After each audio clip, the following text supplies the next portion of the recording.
You'll be fine going to the hospital alone, right? I swear I'll send you straight to hell. My name is Lisa, and I'm currently 9 months pregnant. It's my first time giving birth, so while I'm filled with anxiety, I feel truly blessed about welcoming a new member into our family. My husband, David, is a white-collar worker and has weekends off. However, he doesn't offer much support around the house or help with shopping. This is because he usually goes back to his parents' home on weekends. David has a deep bond with his in-laws, and since their home is nearby, he spends almost every weekend there without any specific reason. Since becoming pregnant, I've been cautious about lifting heavy objects. For instance, when buying heavy items like rice, understanding friends often help out. My daily routine starts by waking up early, preparing breakfast for David, and seeing him off to work. Afterward, I do the cleaning and laundry, and then head out for any necessary shopping. Once I return home, I start prepping for dinner. Only after finishing these tasks can I finally have some relaxation time. Since taking maternity leave, I've taken up a new hobby, blogging. Every day, I write a diary accompanied by photos I take, such as meals, the blue sky, flowers blooming in the garden, and more. Many friends and acquaintances leave comments, and these moments of journaling have become small daily joys for me. One evening, as I was preparing dinner, my husband returned home as usual. He carelessly placed his bag and jacket on the sofa, and I tidied them up, hanging them on a coat hanger. "Welcome back. I made hamburgers for dinner. I'm going to take a bath," I said. Responding curtly, he headed straight for the bathroom. 3 years have passed since we got married, and there has been little kindness or consideration from him. I occasionally wonder if this is truly what a marital relationship should be like. But I've resigned myself to it. When David returned in his pajamas, I handed him a drink. "Where's the beer?" he asked, glancing at the bar. I hinted, "Sorry, I forgot to buy it today. I'll get some tomorrow." "Seriously? Go to the convenience store now." His demeanor changed immediately, and he spoke with evident anger. I was irritated. Why was he asking his pregnant wife to do this? If you want it so badly, why don't you go get it yourself? It's hard for me to move around with this big belly. At that moment, he became even angrier and started shouting. "You're the one who forgot to buy it. It's your job to fix that mistake. Just because you're pregnant doesn't mean you get special treatment." My mother always said it's important to keep moving for the sake of health. Knowing that he doesn't calm down easily when he's angry, I reluctantly decided to go to the convenience store. Once I arrived, I bumped into Sarah, a neighbor. "Oh, Sarah, good evening." "Good evening, Lisa. Did you forget to buy something too?" "I ran out of sauce, so I came here." Sarah's cheerful voice slightly lifted my spirits. "My husband really wanted beer, and he told me to buy it. Why didn't he just go himself?" "That's what I said, but it didn't get through to him." "It sounds like you're having a tough time, Lisa." After walking together for a bit, Sarah and I parted ways at a crossroad. When I returned home, David was lounging on the sofa, watching TV, having not even cleaned up after dinner. "Why did it take you so long? What were you dawdling around for? Give me the beer." David's disgruntled voice and his insensitive remarks made my heart ache. However, I handed him the beer without a word and began cleaning up after the meal. How could he say such things to me, especially when I'm pregnant? I felt the urge to retort, but I didn't want another shouting match, so I remained silent. Afterward, I had my dinner, took a relaxing bath, and headed to the bedroom. The next morning, David acted as if nothing had happened. It seems he's the type to forget everything after a good night's sleep. However, I couldn't forget his words from the previous night, and I consciously ignored him. "Why are you making that face so early in the morning? Don't take it out on me. I'm heading to work now, so be a bit considerate. You know the importance of appreciation, right?" Due to what he said, I was filled with the urge to retort, "That applies to you, doesn't it?" But out of shock and disbelief, all I could do was sigh deeply and see him off. "Be careful, right? I won't eat dinner tonight. See you." Without any explanation, David left in a hurry. After seeing him off, I took care of household chores and went shopping as usual. However, since David mentioned he wouldn't be having dinner, I decided to prepare something simple just for myself. Then, as I was about to start my meal alone in the evening, I heard David's unexpected return and rushed to the entrance. "I'm back. Thanks for your hard work, but you said you didn't need dinner today, right?" "Yeah, but my drinking party got canceled. I'm hungry. You have something to eat, right?" "Well, I only prepared a meal for myself today." Upon hearing this, David's face contorted with anger. "Didn't you even consider the possibility I might come back? This is unbelievable." Saying that, he moved to the dining table, and upon seeing the dinner I prepared, his mood worsened. "What do you call this a meal? I seriously question if you're properly doing your duties as a housewife. Don't waste the money I'm working for." I quickly prepared something for myself. "Please don't get mad like this. Maybe you should learn proper cooking from my mom. Honestly, I've always found your cooking lacking." Again, he always compares me to his mother. Doesn't he realize how hurtful these comparisons can be? "I can't eat this. Go buy something." Hearing this, my heart sank further. What does he think of me? It's already night, and I've taken a bath. Can't you go buy it yourself? Forget it. You forgot to buy beer yesterday, didn't prepare dinner today. It's so frustrating. "I'm going back to my parents' place." David stormed out, and left alone in the house. I strangely felt a sense of relief. The next morning, as I expected, I received an angry call from David's mother. "How can you not serve David a proper meal? This feels like moral harassment, if not worse." I explained what happened yesterday, but she wasn't accepting it. So I apologized and ended the call. After the call, my mood plummeted. Since David wasn't home, I decided to have a leisurely late brunch. However, the thought of David coming back tonight weighed on my mind. Considering yesterday's events, I decided to make tonight's dinner special. I shopped with more care than usual, picking out ingredients and adding David's favorite beer to the cart. I was determined to prepare a dinner that would earn David's praise. I shortened my blog update time a bit to allocate more time to cooking. After dedicating ample time to preparations, the table was set beautifully, as if it was a special occasion. Looking at it, I felt a sense of accomplishment and couldn't help but praise myself. With this, he should definitely be satisfied. I waited patiently in the dining room for David to come home, but as time passed, there was no sign of him. I tried contacting him several times via my smartphone, but there was no response, and I became more worried as the clock continued to tick. 1 hour, then 2 hours passed, and I began to get anxious. Did he possibly go to his parents' house? Thinking this, I called David's parents to check, but they said he hadn't come there either. I tried calling David multiple times, but still, there was no response. As midnight approached, just when I was considering contacting the police, a staggering David returned home. He seemed clearly drunk. "I'm home, hiccup." I rushed to the entrance in concern and found David lying on the hallway floor. "What happened? Are you okay?" Hearing my voice, he responded angrily, "Too loud, go away." He then staggered towards the dining room. When I tried to support him, he forcefully shook off my hand. "Don't touch me. Don't come near me with that ugly face. To think you're my wife." In his drunken state, he spat out those words and then just lay down right there. Those words were beyond shocking. Why?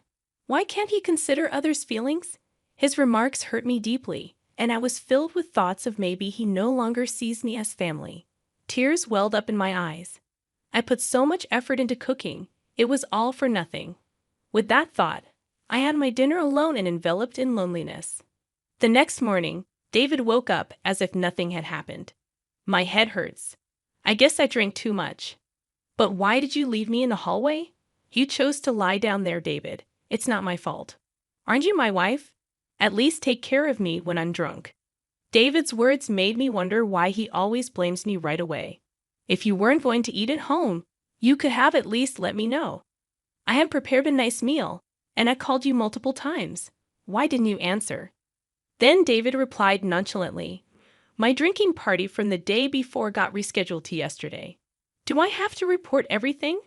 Besides, you know how hard it is to pick up the phone during a gathering. Think about my situation. With every word David said, my heart got colder and my expectations of him diminished. That way, I won't feel hurt or disappointed anymore. This thought lingered in my mind that I'm taking a break and going back to my parents' home tomorrow. Being with you lately feels unpleasant and boring. Seeing David's attitude of looking down on me made me increasingly consider the option of divorce. Our baby is due soon, and my heart races in anticipation.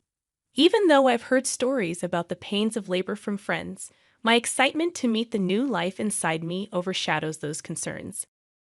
The neighbors often encourage me with words like, "It's just a little while longer," which brightens my mood. "Hey, want to go on a family trip soon after David returned home?" He made a surprising suggestion. "Really? But I'm talking about a family trip. My mom and dad want to join." I was taken aback. Why would parents make such a proposal? Tensions exist between me and David's parents whenever there's an issue concerning David. They tend to blame me, like the previous phone call incident. However, the sudden idea of a trip left me doubtful. I'm about to give birth soon, and traveling a long distance might be a bit risky. David replied, "How many times do I have to tell you? Just because you're pregnant doesn't mean you're sick. My parents are thoughtfully inviting us. But what if something happens? It'll be fine. Everything's already decided. We'll go for 2 nights and 3 days next week." "What? Next week is my due date. That's a bit. Just do as you're told. Prepare for the trip." End of discussion. David just expressed his opinion and then left the room. I'm in trouble now, I thought to myself. The next day, I sought advice from a close friend and explained the situation. She was concerned and said, "That's a bit too much." While I was contemplating how to decline the offer, the day of the trip suddenly arrived. "Actually, I'm not feeling well today. I'm worried about the baby, so I'm going to rest at home." I tried to use that as an excuse, but David didn't seem convinced. "Anyway, you can just rest in the car, and you'll be fine, right? Come on, bring the luggage. We're heading to my parents' house, so hurry up." As we headed to the car, I was worried and asked, "Is this really okay?" After loading our luggage into the car and sitting in the passenger seat, I felt warmth at my feet. Looking down, I noticed water spreading around them. "Oh my water broke." I immediately informed David. "David, I think my water just broke. Please take me to the hospital quickly." Taken aback by the situation, David exclaimed, "Are you serious?" "Yes, I'm serious. We need to go to the hospital now. The baby might be coming." While trying to clean up the water with a towel in the car, David suddenly opened the passenger door. "David, what are you doing? We need to go to the hospital. Get out, you're going to make a mess in the car." I was in complete shock. "What are you saying?" I said, "Get out. I need to clean the car." Then David forcibly pulled me out of the car. In this unbelievable situation, David said, "I can't believe this. We were supposed to be on a family trip. Just go to the hospital by yourself." I was too shocked to say anything as I called out to David, "Wait, how can you leave me here like this?" He drove away, leaving me behind. Feeling overwhelmed, I quickly dialed for an ambulance. When someone approached, asking, "Lisa, are you okay?" It was Sarah, looking concerned. Sarah immediately recognized my predicament and arranged for a special taxi, comforting me throughout. Grateful for her kindness, tears streamed down my face. Soon after, I safely arrived at the hospital, thanks to Sarah's help. On the way, she held my hand and cheered me up, staying by my side until I was taken to my room. While being transferred, I made a silent vow. I will make him pay for this. Even as labor pains grew, Sarah kept holding my hand. Furthermore, she contacted my parents, who soon arrived at the hospital and looked deeply concerned. Sarah whispered to them, "There's something I want to discuss." The 3 then left the room. As the labor pains intensified, my smartphone vibrated from a corner of the room. "Who is it?" I asked, and my parents responded with David's name. They looked displeased, but I took the call anyway. As soon as I answered, I heard a panicky David, "Help me." However, I was in no state or mood to converse with him and promptly ended the call. Despite my parents turning off my phone, David continued to send messages. As labor intensified, I was finally moved to the delivery room. After enduring the pain for some time, I finally heard my baby's cries. Exhausted, I saw my parents and Sarah standing before me with warm smiles. Relieved, I closed my eyes and rested. When I woke up after a few hours of sleep, I found myself lying in the hospital bed. Rubbing my eyes, I noticed my parents sitting next to me, their faces filled with concern. "Are you okay?" My mother asked gently, still feeling the weight of exhaustion. I couldn't muster the energy to sit up, while my father looked teary-eyed. My mother consoled him, saying, "The postpartum period can be exhausting." Witnessing this heartwarming scene, a smile formed on my face. "How's the baby?" I inquired. My parents informed me that the baby was undergoing some tests but would be back in the room soon. However, I noticed Sarah wasn't present.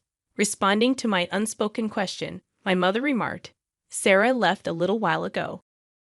Thinking about how things might have turned out had Sarah not been there, a feeling of gratitude settled over me. I made a promise with my parents that after being discharged, I would visit Sarah to express my gratitude. Turning on my smartphone to inform my friends about the birth, I was met with an overwhelming number of missed calls, mostly from David. The sheer number left me momentarily stunned, but I felt no hope or expectation from his calls. So I closed the notifications without hesitation.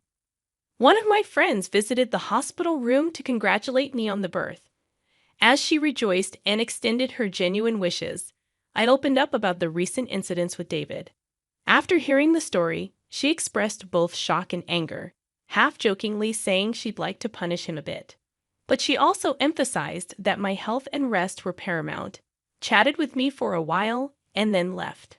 My parents, already briefed by Sarah about the whole episode, asked, "What are you planning to do next?" I shared my thoughts about my relationship with David and told my parents I'm considering divorce. They respected my decision and provided their support. Upon my discharge, I planned to stay at my parents' house, where they had prepared a room for me. Meanwhile, David seemed to have visited the hospital, but as I had informed the hospital staff that I didn't wish to see him, he wasn't allowed in. The next day, Sarah came to my hospital room holding a fruit basket. "Sarah, you came!" I exclaimed with delight. "You seem to be recovering well, but remember not to overexert yourself. Postpartum fatigue can be quite profound," she advised. Feeling comforted by Sarah's words, I sighed with relief, taking the fruit basket from her. "Sarah, thank you so much for helping me. I don't know what would have happened if you weren't there." I expressed my deep gratitude as I bowed deeply. Sarah gently laughed, saying, "What's most important is that both you and the baby are healthy. I just want a small hand. Regardless, I'm forever grateful. Once things settle down, I'll come over to thank you properly." Sarah laughed warmly in response. "You know, I've talked to my husband about what happened. He seemed quite furious." From her words, I could somewhat deduce David's situation. "Sarah, I'm truly sorry for dragging you into this mess," I admitted. "Don't worry. Remember who you owe for being able to work at your current company. This incident is truly hard to forgive."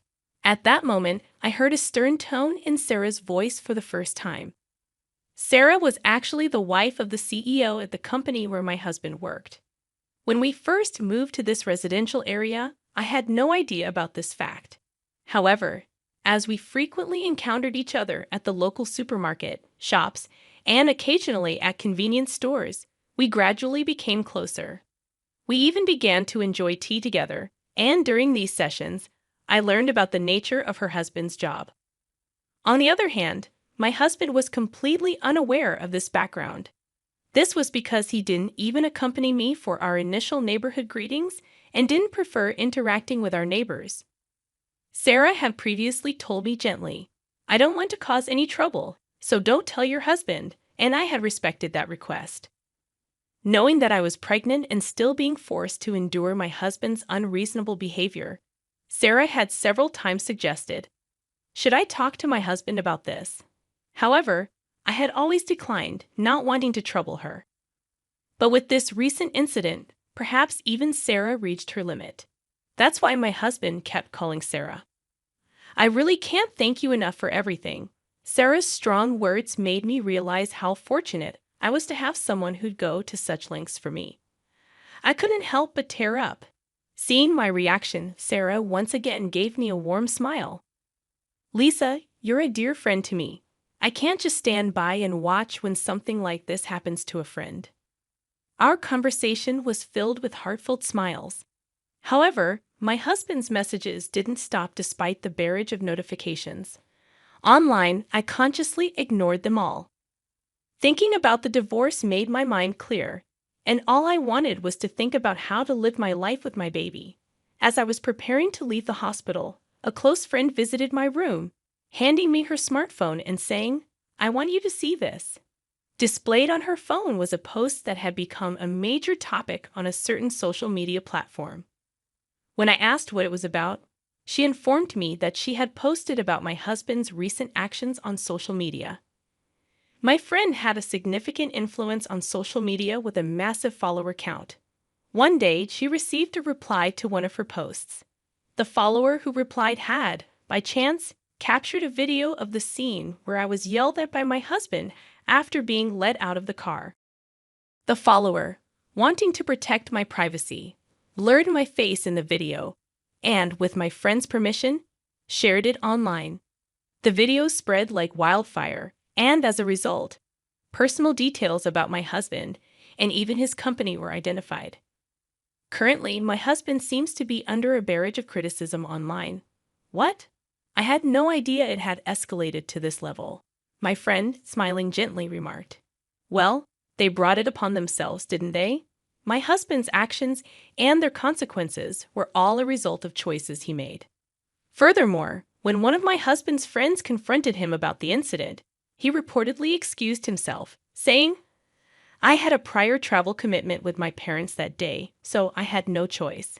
Because of this statement, not only my husband, but also his parents began to face criticism online. The story spread even in the vicinity of my in-laws' home, and there seemed to be various topics related to my husband's parents circulating on social media. Suddenly, my phone started ringing. When I checked the screen, it was a call from my mother-in-law. "That's for my mother-in-law." My friend, eyeing the screen of my phone with interest, suggested, "Why don't you pick up and give her a piece of your mind?" However, I was so fed up that I felt no words to do so and decided to ignore it. Before I knew it, the missed calls log was filled with names of my husband, father-in-law, and mother-in-law. Ever since the incident was highlighted on social media, even the hospital staff seemed to be aware of my situation and started offering genuine support. Whether my husband or in-laws came to the hospital or called multiple times, the hospital staff didn't allow any contact with me.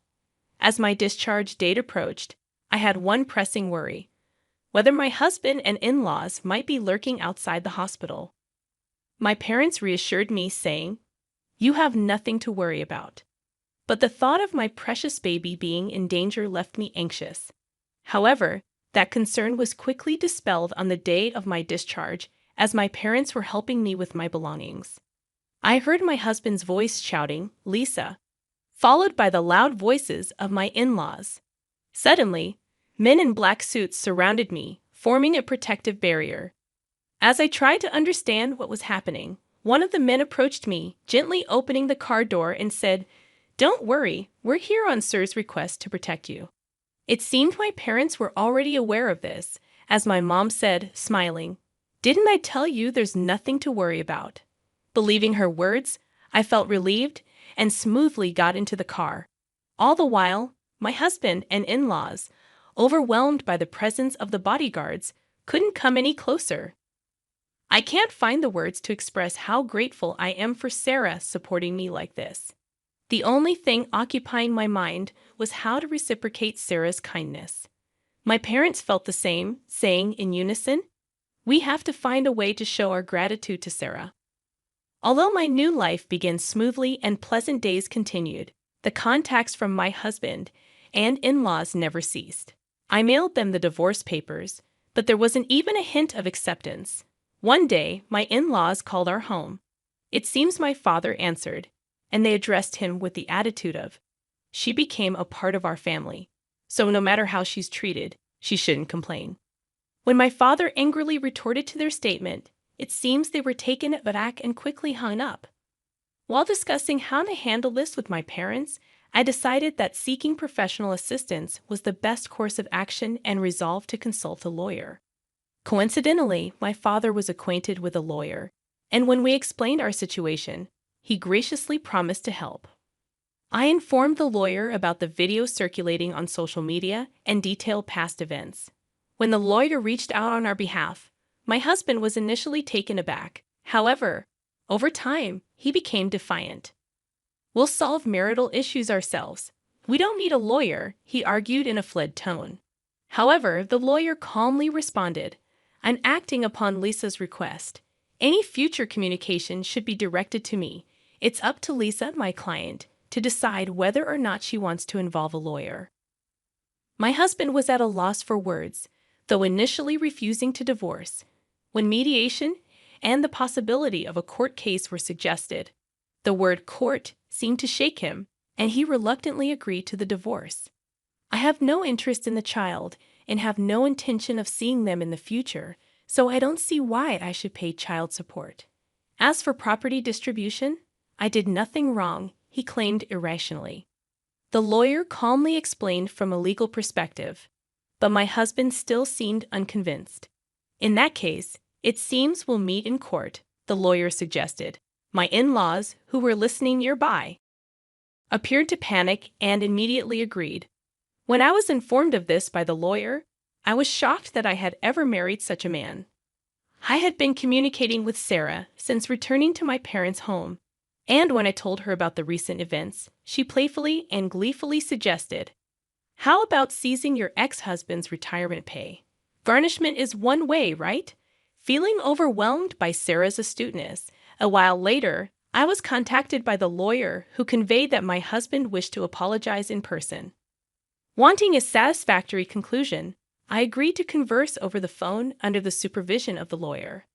The day of the scheduled call arrived. On that day, I was accompanied by my parents and the lawyer. From the other end of the line, I heard, "Finally, you answer. Apologize now, and I'll forgive you. So come back home. Let's be a couple again. The house is a mess. I might lose my job, and everyone's looking at me coldly. All of this is your fault, so take responsibility." He continued to bombard me with accusations. Without being overwhelmed, I calmly chose how to react. When he said, "See, you can't even reply properly, truly a woman with no redeeming qualities," I finally responded, "Just so you know, this conversation is being recorded. I'll keep it as evidence. Goodbye." Hearing this, my husband's voice revealed his shock.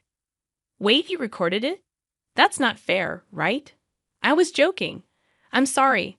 I can't live without you. Let's start over. We truly loved each other, right? I promise I'll try harder from now on." After hearing those words, I immediately hung up the phone. With the recorded data in hand, I handed it to the lawyer and asked, "Can you utilize this audio as evidence?" Shaking his head in disbelief, the lawyer remarked, "He truly is an incorrigible man." My parents, feeling the same as me, had firmly decided to sever ties with him. Seeing his behavior filled them more with astonishment and disappointment than anger. At some point, I realized I was slightly enjoying this drama, clinging to the little devilish side of me that emerged. The divorce procedures with my husband concluded smoothly. Both the property distribution and child support agreements went forward without a hitch, and the turmoil began to subside. Due to the information Sarah shared with her husband, the president of my ex-husband's company, he was promptly disciplined. The president, known for his family-oriented values, believed that an employee who couldn't protect his family couldn't be trusted by the company. David lost his job, couldn't make housing loan payments, and returned to his parents' home. His reputation was tarnished by the viral video, and he struggled to find stable employment, barely making ends meet with short-term part-time jobs. Rumors spread about his parents too, and according to reports from Sir's friends in the neighborhood, they seemed to live in perpetual unease. The cold societal judgment they faced, which exceeded my expectations, made me think that, surprisingly, this ostracization might be harder for them than any legal repercussions. With most matters settled and my health recovering, my parents, my baby, and I visited Sarah's home to express our gratitude. Both Sarah and her husband seemed genuinely happy and doted on my baby, making us feel warm and welcomed. After that, Sarah and my mother became close friends. Similarly, Sarah's husband and my father got along very well, and our families grew close. Furthermore, Sarah and her husband's son was around my age, and to everyone's surprise, our relationship began to develop in an unexpected direction. A few years later, the idea that I might actually become a part of Sir family was something no one could have ever predicted. Life truly is full of surprises.